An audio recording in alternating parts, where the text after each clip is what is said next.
La Confederación de la Unión Sindical Colombiana del Trabajo y CTU Radio les da la bienvenida a Contacto Pedagógico, el programa que visibiliza el talento y entrega a los docentes en el país, educadores que al interior de las aulas transforman realidades. En la mesa de trabajo nos acompaña en esta oportunidad, como siempre, nuestra doctora en educación Liliana Rey, quien hace posible este espacio de reflexión pedagógica. Liliana, bienvenida. Gracias, Leumann. Buenos días. La Confederación de la Unión Sindical Colombiana del Trabajo, CTU Radio. Pues es un gusto que nuevamente estemos en este espacio que hemos diseñado precisamente para compartir todas las experiencias de los maestros y maestras, porque pues retomando nuestra frase inicial, estamos hechos de historias, ¿no? Entonces, y con mayor razón, pues las historias de los maestros y maestras de nuestra educación pública. Así es, de igual manera en esta oportunidad nos acompaña Hipatia Hurtado, directiva de nuestra central, quien también hace parte de este proceso el día de hoy. Bueno, muy buenos días a la mesa de trabajo, a nuestro invitado especial, a todos los trabajadores, sindicatos filiales. Bueno, muchas gracias por la invitación aquí para compartir saberes, compartir experiencias pedagógicas y bueno, pues empecemos. Bueno, ya como lo anunció Leumann, nuestro invitado, super invitado el día de hoy es el maestro Iván Martínez Triana. Iván pues es formado en la educación pública totalmente. Él hizo su bachillerato en el Colegio Federico García Lorca en la localidad de Usme, su pregrado en la Universidad Pedagógica Nacional es en Psicología y Pedagogía y su maestría en Educación Social igualmente en la Universidad Pedagógica Nacional. Iván, bienvenido. Y pues, ¿cómo ha sido este camino en la educación pública? Bueno, Lili, muchas gracias. Buenos días, Hipatia, buenos días, Leumann, Chito, buenos días. Muchas gracias por la invitación, de verdad es un placer, es muy bonito poder venir y compartir algunas de esas experiencias que tanto lucha uno desde el aula con los estudiantes, con otros docentes y que a veces quedan ahí, quedan como meras experiencias para recordar y reírse un poquito luego de haberlas conseguido, porque pues sí, no las visibilizamos como debería ser. Hay algunos tropiezos frente a la política educativa, pero bueno, que sean estos espacios que estamos construyendo desde lo sindical, desde los grupos, desde toda esta y desde todas estas iniciativas que lo podemos hacer ver a otros docentes y que ellos también puedan compartir y seguir trabajando. Bueno, profesor, entonces cuéntanos un poco sobre la experiencia que tuviste en digamos que en el contexto coyuntural en el que nos encontramos en nuestro país. ¿Cuál es la importancia de educar en el contexto? ¿Cuál es la importancia de educar? Nos estabas hablando de una educación emancipadora. Entonces Paulo Freire nos habla del concepto de docente, donde el profesor es docente y a la vez discente. ¿De qué manera nosotros como docentes asumimos este nuevo rol en la situación en la que nos encontramos en nuestro país y por qué es importante educar en el contexto? Bueno, qué buena pregunta, porque precisamente la experiencia, la investigación parte de eso, parte de interrogarnos de nosotros qué estamos haciendo en nuestros contextos, qué estamos haciendo, seguimos reproduciendo, seguimos enseñándole a los niños a sumar y a restar desde el pizarrón, contando con los dedos, pero ¿qué estamos haciendo para llegar a ellos? Si no nos interrogamos a nosotros qué debemos aprender para poder encontrar ese plus o encontrar ese quid que pueda animar a los niños a estudiar, a querer aprender, a querer investigar el mundo. Entonces, precisamente lo que nosotros hacemos es una formación de docentes y estudiantes en redes, lo que nos convierte a todos en educadores y en investigadores. Más que hablar de docentes, más que hablar de maestros, es hablar de estudiantes, es hablar de investigadores. Todos somos investigadores dentro del contexto educativo en diferentes niveles. Los estudiantes pues van investigando lo que van descubriendo a medida de las posibilidades que tienen, pero entonces para poder llegar a eso, nosotros como docentes, como formadores, como maestros, tenemos que conocer ese contexto de los estudiantes, tener que conocer a los estudiantes profundamente sus alegrías, sus tristezas, sus condiciones económicas, sus condiciones sociales, a sus familias, para poder comprender cuál es la necesidad de ellos y cómo vamos a empezar a investigar ese mundo en el que vive y el que los rodea, que es el contexto y son las historias los que nos van formando en sujetos y ciudadanos. Recordemos que podemos colocar nuestras inquietudes, felicitaciones, opiniones y demás en el numeral CTU Radio. Iván, cuéntanos cómo llegas a este proceso tan interesante de la formación de docentes, pero igual también esa unión de investigación, educación y en conjunto niños, niñas y docentes. Bueno, todo parte a partir del trabajo en redes con docentes, donde nos conocimos con Lili. Todo este trabajo donde uno empieza a encontrar en los compañeros, pues digamos que trabajos e investigaciones y procesos muy interesantes. Entonces, cuando nos vamos al Congreso de Redes en México, que vamos con un montón de experiencias, con una cantidad de situaciones, y empezamos a compartir con maestros de toda Latinoamérica y de Iberoamérica, descubrimos que hay cosas que tenemos en común. Empezamos a dialogar, empezamos a cuestionar los currículums y empezamos a encontrar que lo que cambian de esos currículos son los contextos. Entonces, y volvemos a eso, volvemos a interrogarnos. Si tenemos claro el contexto, sabemos que se le está enseñando a los estudiantes, pero pues entonces que el estudiante aprenda del contexto. Entonces es allí en México donde debatimos de muchas maneras cómo se puede hacer una educación emancipadora. ¿Y emancipadora para quién? ¿Emancipadora para qué? Porque pues sí, hablamos de emancipación, pero ¿a quién vamos a emancipar? ¿Sí? Entonces nos empezamos, o ¿cómo? Porque no podemos eso hacer o forzar ese proceso. Entonces tenemos que empezar a dar pasos y a preguntarnos qué hacemos en nuestra escuela, qué hacemos en nuestra práctica cotidiana, quiénes son esos sujetos que están ahí escuchándonos y qué están haciendo y qué estamos haciendo nosotros para motivar el que ellos aprendan o no lo hagan, porque también nos encontramos con esas apatías. Es precisamente dentro de todos estos ires y venires, entre todos estos viajes, donde uno se empieza a conocer profundamente y se empieza a cuestionar todas esas sensaciones y esas construcciones que uno tiene como maestro, que ha ido dejando desde la licenciatura hasta la maestría, pero que la realidad lo empieza a estrellar a uno y empieza a interrogarlo y a cuestionarlo, porque los niños vienen con muchas cosas, vienen con una cantidad de información y que necesita ser decantada de una forma para ellos poder seguir en ese proceso de enseñanza-aprendizaje. Iván, dentro de ese proceso de enseñanza-aprendizaje que nos describe, usted lo que lleva es a crear ambientes virtuales de aprendizaje donde los niños pueden viajar a través de las tecnologías de la información y comunicación a otras partes de Latinoamérica. ¿Cómo es esto?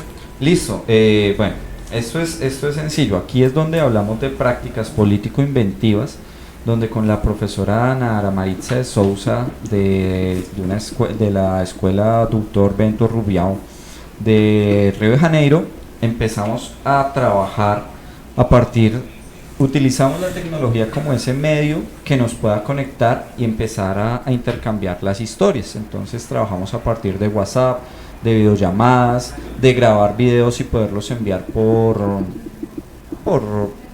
internet, desde la página, una página muy bonita que tiene la profesora Nara Maritza en Facebook, que se llama Alfabetización, cuenta ahí todos los procesos de alfabetización, y ahí podíamos ir subiendo videos y los niños iban mirándolos, pero también ¿con qué intencionalidad? Con ir aprendiendo del otro.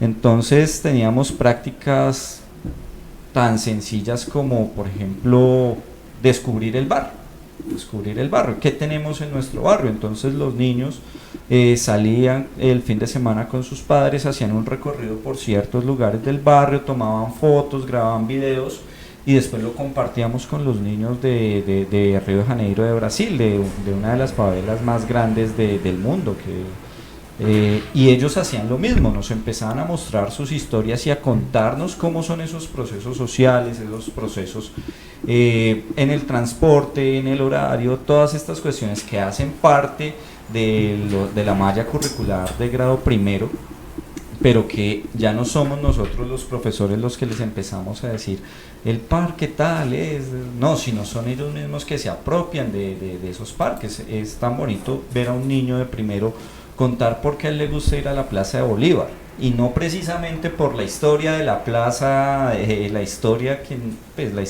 A de la Plaza de Bolívar, sino todo el encuentro que tiene este niño de poder salir de su localidad, salir de su barrio, porque para él es un viaje, poder encontrarse con las palomas, correr en la plaza.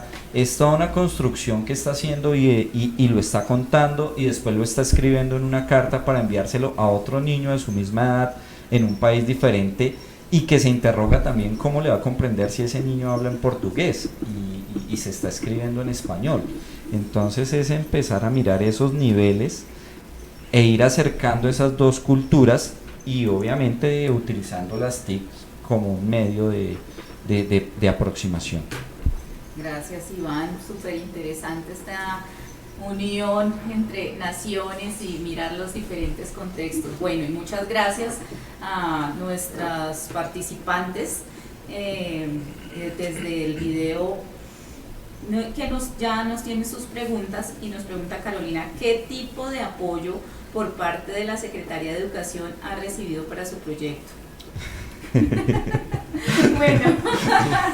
No, pues ahí es donde llegaba, volvemos a retomar en el inicio, donde uno dice que hacer estas propuestas termina siendo complejo por muchas situaciones, porque pues esto no es una propuesta que uno arme en una hora y que lo escriba rápidamente y haga toda esta contextualización, sino esto lleva horas de trabajo, lleva horas de estudio, de ponerse en contacto. Ustedes saben que Brasil nos lleva 2 horas de ventaja en el horario, y en verano son 3, y el verano para ellos empieza más o menos en noviembre. Entonces el articular con la profesora que está ya en otro horario diferente y poder unir eso es complejo. La Secretaría de Educación, pues no, digamos que pues no, en nada, nada, porque pues son recursos que el espacio escolar nos presta a los niños que tienen inscritos. Porque sí, realmente pues son, digamos que ahí es donde uno lucha para poder encontrar y poder utilizar estos espacios, pero digamos que otro tipo de apoyo no se vio diferente. Pues es más, hay que contar una anécdota, que con esta experiencia participamos en el 9º encuentro de filosofía y educación en la Universidad Estadual de Río de Janeiro. Estábamos invitados como ponentes, y yo le hice la solicitud a la Secretaría de Educación del permiso, el permiso para poder ir a hacer la presentación, y la Secretaría de Educación pues me lo negó, me dijo que si quería pues tener el permiso, pues que lo pidiera como una licencia no remunerada. Entonces pues todos los profes conocemos lo que implica una licencia no remunerada en los efectos económicos. Digamos que ya fue gracias a CT Ustra que pudimos hacer un puente para que se poder asistir y presentar allá y debatir con muchas experiencias, desde la filosofía en educación infantil hasta filosofía en educación no formal. Allá se encontraron pues todas estas propuestas y experiencias. Bueno, me regalas un segundito, es que quiero saludar a Nahara, que está conectada con nosotros, y entonces enviarle pues todo nuestro afecto, y muchas gracias también por acompañarnos en este en vivo. Sí, un saludo también a la profesora desde Brasil, hasta Brasil. Bueno, vemos que entonces ese tipo de experiencias rompió ese círculo que nos habla la educación popular de dominante-dominado. Sí, no, y la idea es esa, es poder uno trabajar desde lo alternativo, la alteridad, y todos estos procesos donde no necesariamente tiene que haber alguien que porque tiene unas experiencias mucho más profundas sea quien manda en la educación, que sí, guiamos y enfocamos y hacemos como un espacio para no salirnos mucho de lo que tenemos, de nuestros objetivos, pero le dejamos al estudiante una gran responsabilidad. ¿Y qué es esa responsabilidad? Dar cuenta de lo que ellos saben y dar cuenta de lo que van aprendiendo y de lo que van desarrollando en ese proceso. Por ejemplo, algo muy sencillo como sumar y restar a partir de encontrar las diferencias horarias. Entonces yo decirles a mis chicos de grado primero, decirle, bueno, si aquí en Colombia son las 10:39 de la mañana y sabemos que en Brasil son 2 horas que están adelantados, ¿qué hora es allá? Y empezar a jugar con eso para que ellos vayan haciendo esos procesos mentales de adición, de sustracción, pero que lo están poniendo en un contexto y le están poniendo un fin. Es que el problema es cuando el estudiante no le ve un fin a la educación, es decir, yo para qué necesito saber sumar, o para qué me interesa conocer el reloj si le pregunto a mi papá y él me dice la hora, o a mi mamá, ¿sí? Es cuando ellos le ponen un fin, cuando empiezan a reconocer que hay un otro que es como ellos y que no sabe lo que para ellos es lo normal, porque es que ahí es donde empezamos a hablar de la normalización de la educación y le decimos al estudiante, ay, pero es que eso es obvio, usted lo debería saber. ¿Por qué? El contexto, ¿por qué le hace necesario saber eso? Entonces, sí, a mí me llama la atención el concepto que usaste de prácticas político-inventivas. Quería saber si ese concepto, digamos, hay un referente académico que nuestros docentes, oyentes o bueno, los trabajadores en general, la sociedad en general, tenga un referente sobre ese concepto para empezar un proyecto de innovación pedagógica, o digamos que este concepto se construyó a partir de la metodología de investigación. Sí, tenemos bueno, varias preguntas. Muchas gracias por la participación. Está emocionante. Bueno, sí hay referentes, hay muchos referentes. Empezamos desde Paulo Freire, pero uno más central es Jorge La Rosa. Con Jorge La Rosa trabajamos toda esta cuestión de lo que es lo político, pero nosotros con la profesora Nahara Maritza le ponemos básicamente esa estructura de prácticas político-inventivas dentro de la escuela. Es algo, sí, son construcciones que hacemos desde otros lados, pero las apropiamos y las ponemos en práctica en ese proyecto específicamente y en la práctica que realiza ella ya individualmente y la que hago yo en mis actividades cotidianas en la escuela. Bueno, retomemos las preguntas, algunas de ellas. Carolina nos pregunta, pues teniendo en cuenta la magnitud de este proyecto y que ha tocado, pues ha roto las fronteras de nuestro país, ¿cuántos docentes de la institución o de qué manera los docentes y las docentes de tu institución están también encaminados a este proyecto, se han integrado a él?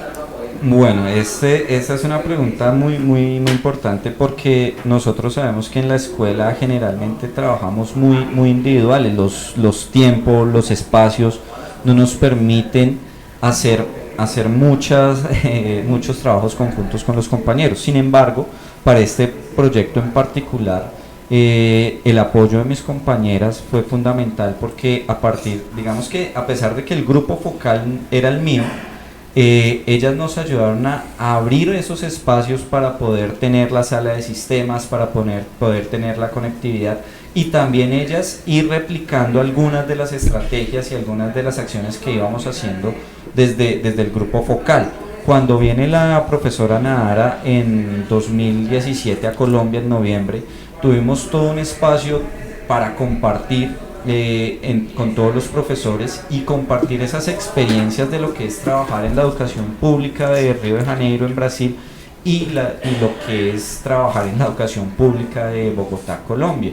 Entonces también pudimos hacer un encuentro, un diálogo muy informal pero muy productivo, donde los profesores también iban mostrando sus prácticas individuales y pidiendo como esa retroalimentación de cómo podemos ir juntando estas situaciones y ahorita digamos que ese proyecto redunda en otras prácticas con profesores de esa misma institución que siguieron adelante desde otro enfoque, pero pensando en esto de lo político inventivo, de romper el currículo o por lo menos flexibilizarlo. Sí, es una cosa difícil romperlo, pero si lo flexibilizamos... Iván, a mí me gustaría saber la respuesta de los padres de familia en este proceso. Si bien lo sabemos, muchos los que nos dedicamos a la educación, en algunas oportunidades los papás se niegan a ver las tecnologías de la información y comunicación, las redes sociales como una oportunidad para aprender. Inclusive existen docentes que aún no ven estas herramientas como oportunidades de aprendizaje. ¿Cuál ha sido la respuesta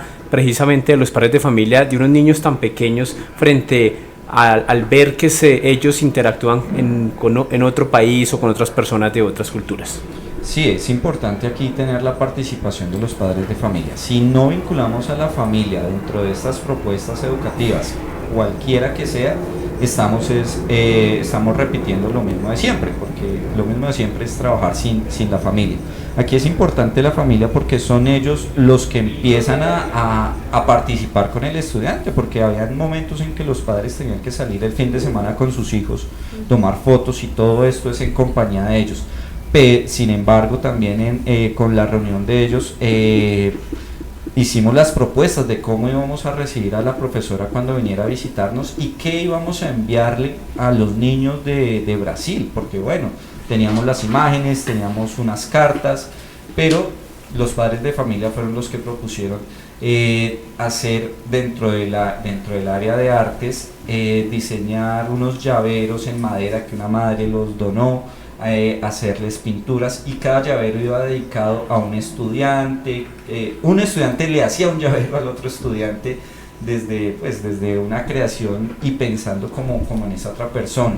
Otra madre de familia apoyó para recolectar dulces típicos y poderlos enviar y compartir eso, porque además la profesora Nahara nos trajo chocolates de Brasil y todavía los niños ahorita están en tercero de primaria y todavía me los encuentro y se acuerdan de los chocolates de Brasil, se acuerdan de la profesora Nahara, se acuerdan de todos esos procesos, se acuerdan de las cartas, pero algo que nos rompe el corazón, o me sigue rompiendo el corazón, es que tienen en la memoria en esos momentos en que los niños de la escuela de Río de Janeiro estuvieron atrapados en medio de un mes o casi 2 meses de violencia entre bandas de narcotraficantes, donde nos enviaban los audios los padres de familia y los niños de cómo se escuchaban el tiroteo afuera de las casas, de cuando empezó el tiroteo en la escuela y tenían que agacharse y salir por los corredores, y los niños, mis estudiantes, les envían cartas diciéndoles que también ellos han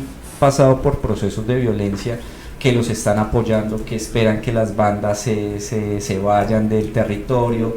Entonces hay una cuestión que trasciende lo educativo y se vuelve mucho más político, sin necesidad de estarle induciendo al niño lo político.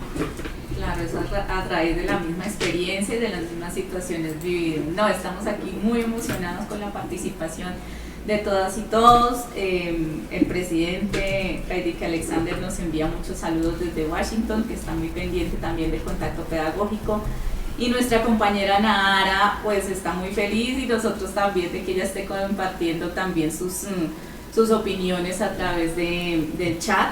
Entonces, Iván, ¿nos ayudas un poco? Atendemos todos los contenidos exigidos de una manera más contextualizada, con sentido. Cambiar culturas y saberes, y también reconocer su propia cultura. Prácticas de alfabetización con el deslocamiento, ¿sí? el mover de un lugar a otro, las ideas con ideas y prácticas humanizantes, como nos lo apunta Paulo Freire. Bueno, qué bueno. Sí. En Brasil recibimos licencia remunerada para participar en eventos. Una buena pregunta para exigir desde el sindicato de profesores en su país, nos dice la profesora Nahara, se recibe allá más verbas, como dicen ellos, más apoyo financiero. Aquí nos tocó con las uñas, pero sin embargo se hizo el proyecto y se le ha sacado intelectualmente y académicamente mucho jugo. Económicamente no. Bueno, acá nos llega una pregunta de Armand Giraldo, y dice, ¿en qué diferencia la calidad de educación de Brasil a la de Colombia? Las políticas públicas en educación en Latinoamérica son muy similares, entonces estamos atravesando, digamos que esos procesos de privatización, esos procesos de la derechización de la educación donde de alguna manera se quiere regular los contenidos. En la escuela de allá, la doctor Bento Rubiao, están en jornada única. Entonces, de una forma u otra, eso nos facilitó poder tener el contacto entre los estudiantes, porque allá eran las 8 de la mañana y aquí eran las 6, entonces estaban entrando casi que al mismo tiempo los estudiantes. Frente a la pregunta de la calidad de educación es en el apoyo que se le dé en la formación a los docentes. Es un nivel muy importante allá, pues es fuerte porque allá los profesores pueden cursar sus maestrías, sus doctorados gratis, ¿sí? No tienen que estar pensando en pagar su educación posgradual. Sin embargo, hay que mirar son las condiciones económicas, las condiciones culturales donde se desarrollan las prácticas, porque en esta escuela, precisamente por estar en una favela, las condiciones culturales eran muy fuertes, las condiciones económicas son supremamente graves. Encontramos que en todas las ciudades la pobreza, los cinturones de pobreza, ahí encontramos que el capital cultural, por decirlo de alguna manera, es mucho más débil, y es donde tenemos que entrar a hacer trabajos más fuertes y con mucho más apoyo. Entonces estamos haciendo la comparación entre Tunjuelito y una favela de Brasil. Encontramos pues similitudes en ese capital cultural, pero la diferencia es el apoyo que se le da a la escuela, la dotación, el apoyo que se le da a sus profesores, donde a veces ellos se pueden sentir pues mucho más fortalecidos, por lo menos en su formación, pero también tienen muchos problemas como acá. La educación se quiere privatizar a lo largo de Latinoamérica, y son luchas que se dan allá y que se dan aquí conjuntamente. Y encontrar que los currículos son parecidos es porque políticamente se apunta hacia unos fines muy específicos. Sí, precisamente, de acuerdo a lo que acabas de decir, nosotros tenemos acá una máxima de Eduardo Galeano, es que somos lo que hacemos para cambiar lo que somos. Entonces, ¿cuál es esa invitación que tú le haces a los docentes que se encuentran, pues nos encontramos en estas condiciones tan difíciles, políticas, económicas, sociales, en el tema de derechos humanos, para seguir esa utopía y para continuar caminando? No, pues la invitación es a luchar, a seguir luchando, a levantarnos y no desfallecer ante las adversidades, seguir viendo que nuestros estudiantes son el presente y son ese futuro para poder sacar el país adelante. O sea, la educación es lo único que nos va a poder cambiar. Si queremos cambiar en algo en el país, es la educación, pero tenemos nosotros que sacrificarnos a nosotros mismos y exponer nuestras ideas y seguir persistiendo y seguir trabajando en todo lo alternativo, seguir cumpliendo el currículo, pero flexibilizándolo, y hacer de ese currículo un arma de educación masiva. Pues Iván, muchas gracias por compartir esa experiencia tan maravillosa, que igual nos lleva a ver y visibilizar y concretizar en un espacio específico que la educación puede corregir los horrores de la realidad, ¿no? Entonces a veces nos vemos como tan llenos de cosas y de noticias trágicas, pero es en ese espacio de la educación y la creatividad de los maestros y maestras que con los niños y niñas vamos y seguimos adelante, pues en la búsqueda de una sociedad mucho mejor. Sí, no, muchas gracias a ustedes por crear este espacio, por permitir este espacio, porque de verdad aquí hay muchas historias que son importantes contar, muchas experiencias que hay que visibilizar, y si no lo hacemos nosotros, entonces ¿quién? Sí, la idea es esa, ¿no? Es contar nuestras historias, dar a conocer pues todo el ejercicio y todas las acciones que realizamos desde la educación pública, no solamente mostrar lo feo, sino lo excelente que se desarrolla en cada una de las instituciones. Entonces, pues también para ratificar la invitación a todos y todas para que nos cuenten sus experiencias aquí en Contacto Pedagógico. Así es, como lo dijo Liliana, agradecemos también a todos ustedes por su compañía, a nuestro maestro Iván Martínez por compartir su experiencia pedagógica y su propuesta para llevar a sus estudiantes a que interactúen con todas otras culturas, estableciendo redes profesionales de apoyo. También agradecemos a la maestra Nahara Marixa por compartir con nosotros a través de comentarios. Nos encontramos en pocos minutos en Sindicalismo en Directo.